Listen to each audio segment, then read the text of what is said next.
You are just a housewife. You don't even work. You're home all the time. So what's so hard about that? My husband is constantly verbally abusive to me.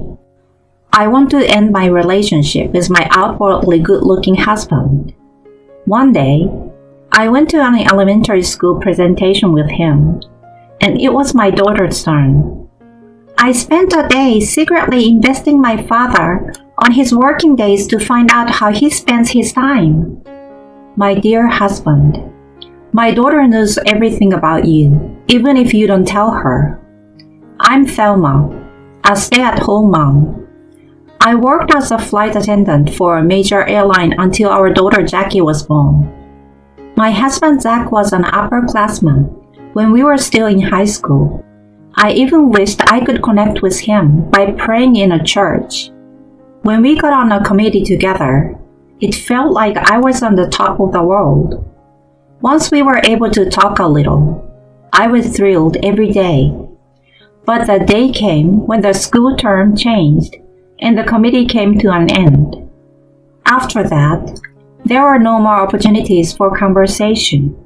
Nothing happened after that, and even Zach graduated. I never forgot him. Time passed, and I was working hard as a flight attendant for a major airline when God performed a miracle for me. He happened to be on a flight I was assigned to. It was a good thing that I went to pray in the church after I had made contact with him. Of course, I couldn't do anything fancy because I was working, but I was able to reconnect with Zach. After that, he and I got together. When we went to his parents' house, they were very happy to see us. We are so happy to have a daughter because we only have boys. I won't forgive you if you make Thelma cry, okay? Take care of her for the rest of her life. That's what a man does.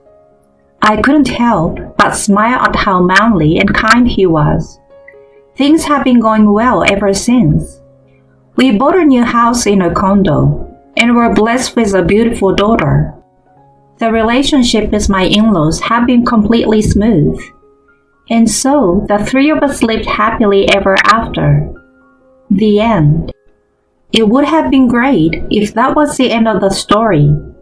But reality was not like that.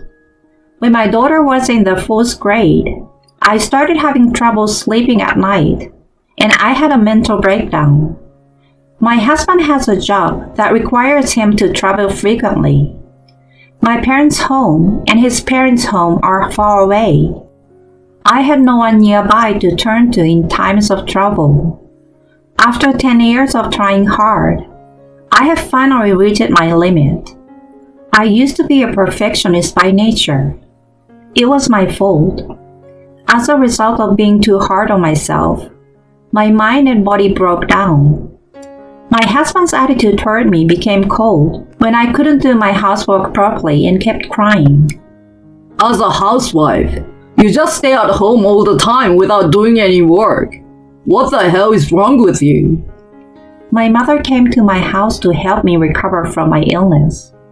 But my marriage completely broke down after that. My husband disrespected me. His attitude got worse. He complained about my housework. He complained about the stains on the laundry, the dust in the corner of the room, and the fact that I couldn't even cook a good meal. I was getting more and more trapped.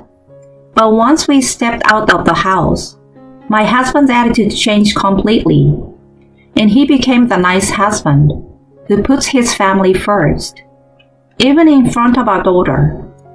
It made me sad to see him no longer be the person that I had once admired. I was disgusted with myself for laughing along with my husband, but I was completely under his control and could not resist. Days like this continued.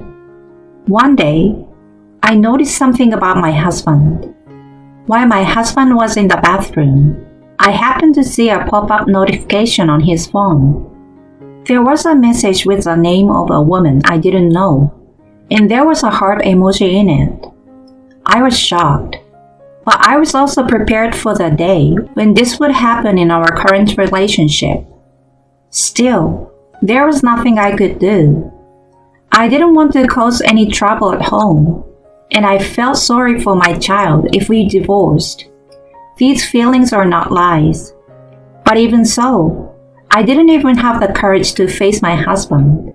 I had been collecting evidence of the affair, just in case. But none of it seemed convincing enough, so I was lacking in decisive evidence. It is too painful to continue living like this. I might get mentally or physically sick again. What should I do? Then something happened that made me despair even more. It was my daughter's birthday, and my husband was going to buy a cake for her on his way home from work. It was a very delicious cake, made by a famous patissier, which she loved. But it was not something she could eat on a daily basis. So when I told her it was special this time, she jumped with glee. It's 6 p.m. The meal was almost ready. My husband has not come home yet. I text him, but he doesn't read my messages, and even though it's already 8 p.m., he still hasn't come home. I start eating dinner with my daughter. 10 p.m., he doesn't come home. My daughter is asleep. I'm used to him neglecting me, but this behavior toward my daughter is unforgivable. I reminded myself that I had to speak up for once today. It's 2 hours past midnight. My husband finally came home. He doesn't say anything when he comes home. He goes past the living room and goes straight to the bathroom. I follow and approach him there. Hey.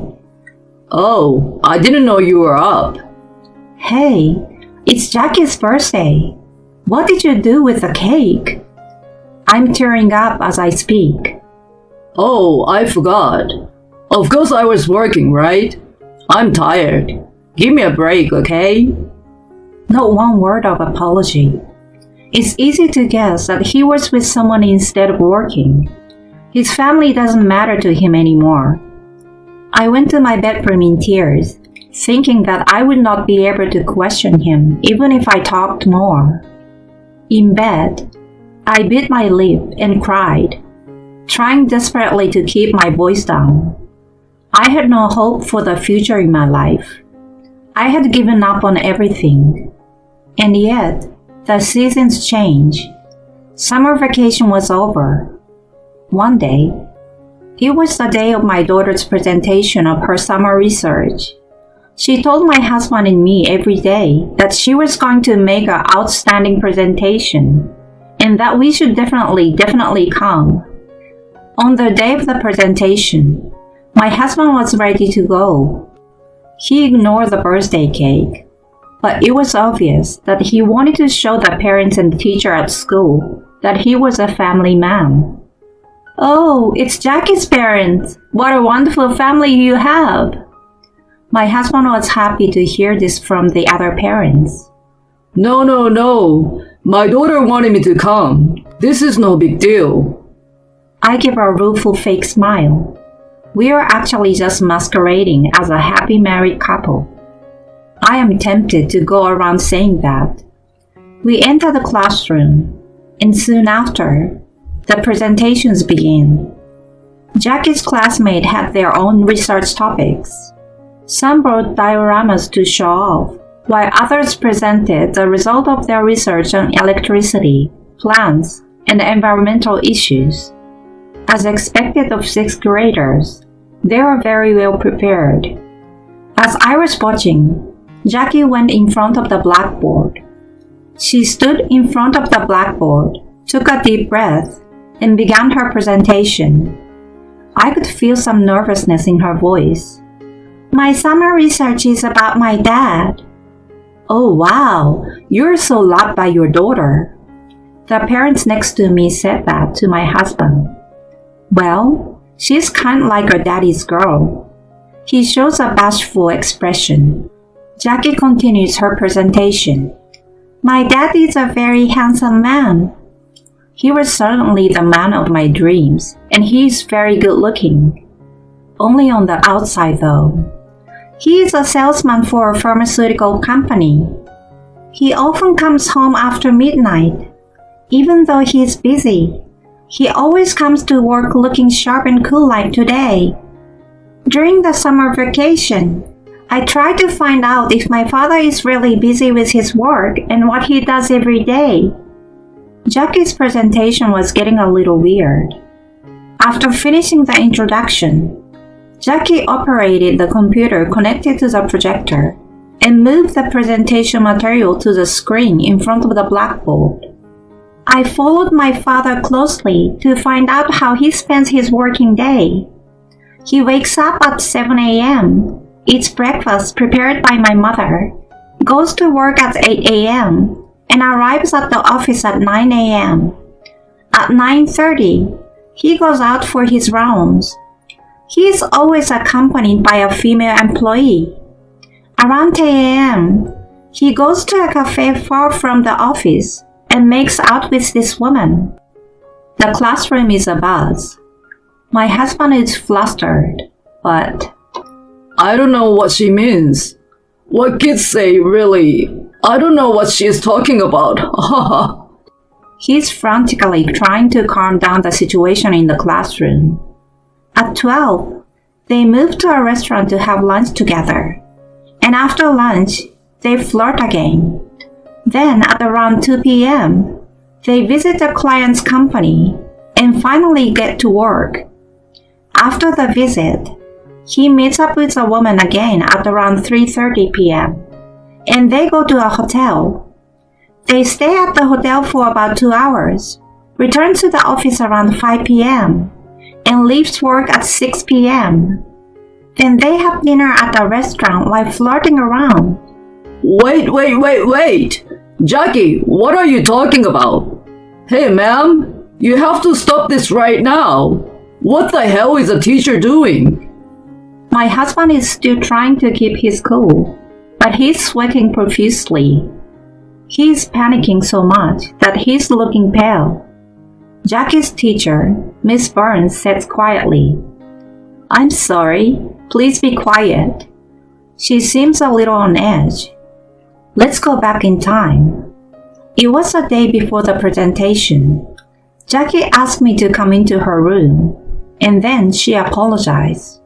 She told me that she had stumbled across evidence of the affair, that she knew that her dad was playing with fire, that she had researched it and made it her summer project, and that tomorrow she would present it in front of the crowd. But maybe that might humiliate me. She looked anxious. To be honest, I was surprised, but I was even more surprised by her ability to secretly follow her dad during the summer vacation, taking pictures and checking every detail of their interactions on social networking sites and messaging apps. I knew she was a strong girl, but I didn't expect her to be this strong. I wondered what kind of parent I would be to let my daughter do such a thing. But I also felt that this was the only way.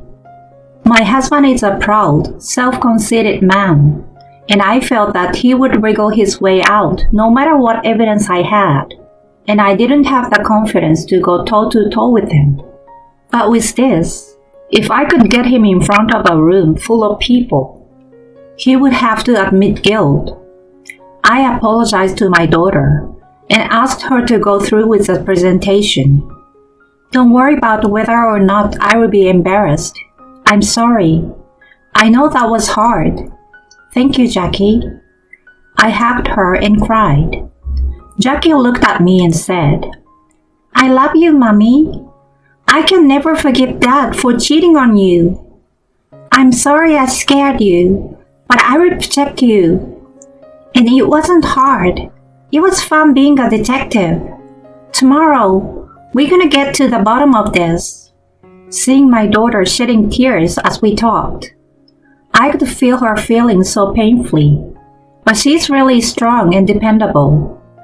Afterwards, she showed me her presentation materials, and she had a lot of evidence that I didn't have. With this, we could win. I knew we had won, and here we are. I'm now listening to the presentation with a great sense of calm because I had heard everything yesterday. I can even afford to enjoy watching my husband's reaction with a cool head. Jackie's presentation continues. The projector screen changes. There was a picture of a woman and my husband going into a hotel, enjoying a date on a holiday, and so on. I found out that my father does not play with me on holidays, but with some other woman. Then, the next screen shows a message exchange with a woman. The screen switches again. The screen shows a series of screenshots of the exchange. I had a good time with you today, babe. I was happy to spend time with you, sweet cheeks. You were so cute today. What? Just today? Oh. Sorry, you're always cute. Kiss. I guess it can't be helped. I forgive you. In exchange, let's go on a date next week. Jackie reads the messages in different voices. Sweet Cheeks is a woman, and Bay is my husband. Several parents burst out laughing uncontrollably at the name Sweet Cheeks and the content of the exchange. The students also burst into laughter. Oh, please. My husband, who is always so self-conceited, sounded pathetic. After the class calmed down, my daughter started to summarize her presentation. I've been investigating my father's true identity. It was a lie that he was busy with his work. This is because my father has been making out with a woman during his working hours. In other words, my father is having an affair with this woman. Having a relationship with another woman even though you are married is called cheating. My father is cheating on my mother.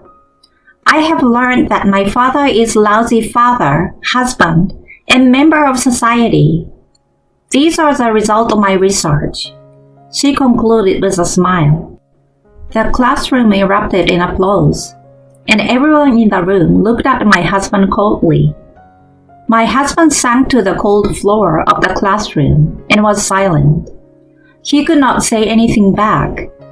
There is another incoming attack. His phone has been ringing since a few minutes ago. He seems to be so shocked by his daughter's presentation that he doesn't notice. Your phone is ringing. He finally realizes what I'm saying and runs out of the classroom to answer the phone. Yes. Yes. What? What? The call was from the company. My daughter had mailed a copy of her project to the president of her dad's company. My father spends most of his working hours cheating on my mom. He also lies to me that he has to work on his days off and goes out with a woman instead of spending time with us. Please take strict action against adults who do not do their jobs. After the presentation, my husband and I left the school together. He was quiet until we arrived home. When we entered the house, my husband made a scene. What the hell is going on? My husband got irritated and hit me. At that moment, a person appeared at the door. He went to Zach as fast as a missile and grabbed him by the chest and shook him around as if he was a ragdoll. What have you done? He screamed and slapped my husband at the same time. It was my father-in-law. My mother-in-law followed him. My parents appeared. Both sides of the family were there. I had called out to them, anticipating this turn of events. And then, my father-in-law spread out on the table a piece of paper with my daughter's research material printed on it. With this much evidence, you can't get away with it. And don't you feel sorry as a parent for letting your daughter see you like this? Get down on your knees and apologize. My father-in-law grabbed my husband's head and forced him to get down on his knees. I'm sorry. I looked down at my husband, who was down on his knees, tears and snot running down his nose, and told him, "Please sign the papers." He signed the divorce papers on the spot, and my husband was taken away by my parents-in-law. After that, thanks to the evidence my daughter had gathered for me, the divorce was finalized with a generous alimony payment. But still, I was worried about my daughter since she made such a presentation at school. I became a little popular because sweet cheeks became a buzzword. She was so open about it. All the parents were on my side. Whenever I met them on the street, they would give me lots of words of support and encouragement. Jackie's homeroom teacher talked to me later. She told me that my daughter had told her about the contents of the presentation before she made it. The teacher, who herself had experience in being cheated on, said that as a teacher she should have stopped it, but instead, she had encouraged her to do it. She gave me a kind smile. My ex-husband has been demoted to a lower department and is having a very hard time both physically and mentally. I heard that the other woman was also transferred to an office in a developing country and is no longer in this country. Everything is now settled. I'm now living a happy life with my daughter. I'm mentally calmer now that I'm away from my ex-husband. I have regained my life. My confidence is back, and I'm now employed again in the airline industry since my daughter started high school. I've had enough of marriage. I want to enjoy my energetic days to the fullest at my own pace. And when I am not working, I want to spend all my time with my daughter. Although my daughter, now in high school, is still rebellious, we can always talk to each other about anything as if we were friends. She sees me working hard at the airport. I want to be an independent and cool woman like my mom. She tells me with a twinkle in her eye, I owe everything to you. I want to repay you with my life, and I will never, ever make you unhappy. This winter break, my daughter and I will be traveling to New York City. I'm looking forward to Christmas and New Year in New York.